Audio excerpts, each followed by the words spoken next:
Hello guys, പുതിയൊരു വീഡിയോയിലേക്ക് സ്വാഗതം. നശിച്ച് നാറാണക്കല്ലായ ഈ ഒരു സാധനം ഞാൻ റീസ്റ്റോർ എടുക്കുന്നതിന്റെ കാര്യം എന്താണെന്ന് മനസ്സിലായോ? അല്ല, ഈ സാധനം എന്താണെന്ന് മനസ്സിലായോ? 10 വർഷം മുന്നേ പെങ്ങള് മോൾക്ക് വേണ്ടി ദുബൈയിൽ നിന്ന് വാങ്ങിയ ഒരു ഐറ്റമാണിത്. പുള്ളിക്കാരി ഇതൊരു 6-7 മാസം ഉപയോഗിച്ചിട്ട് കട്ടപ്പുറത്താക്കി കളഞ്ഞു. പിന്നെയും ഒരു 5-6 വർഷം കഴിഞ്ഞാണ് ഞാൻ അവിടുന്ന് പൊക്കുന്നത് തന്നെ. അതെ, സാധനം വേറൊന്നുമല്ല, കുട്ടികൾക്കുള്ള കാർ സീറ്റ്. ഐബുവിന്റെ സമയം തൊട്ടേ ഒരുപക്ഷെ ഏറ്റവും കൂടുതൽ ഉപകാരപ്പെട്ട ഒരു ഐറ്റമാണിത്. ഇത് വെറുതെ കാറിൽ വെക്കാൻ മാത്രമല്ല ഞങ്ങൾ ഉപയോഗിക്കുന്നത്. ഞങ്ങൾ ആക്ച്വലി വീട്ടിലുള്ള ഓൾമോസ്റ്റ് എല്ലാ സമയത്തും ഇതാണ് യൂസ് ചെയ്യാറുണ്ട്.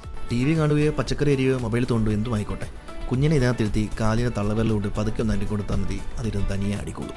ഏകദേശം ഒരു 0 എഫേർട്ട് പോലെ. ഇപ്പം ഞാൻ ഈ സെറ്റ് ചെയ്തെടുക്കുന്നത് റുവാബിക്ക് വേണ്ടിയാണ്. ഇത് ഐബുവിൻ്റെ സീറ്റാണെന്നുള്ളത് ഐബു മറന്നുപോയി, അതുകൊണ്ടാണ് ഇപ്പോൾ റുവാബിക്ക് അത് കിട്ടിയത്.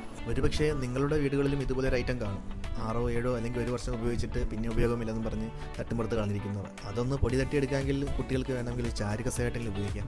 നിങ്ങളുടെ വീടുകളിൽ ഇതുപോലത്തെ ഐറ്റംസ് ഒക്കെ ഉണ്ടെങ്കിൽ ഒരിക്കലും അത് സ്ക്രാപ്പാക്കി കളയരുത്. എന്ത് പ്രശ്നമില്ലേ? അവിടെ നീ പണ്ട് കിടന്നതല്ലേ? കിടക്കണോ ഇപ്പൊ?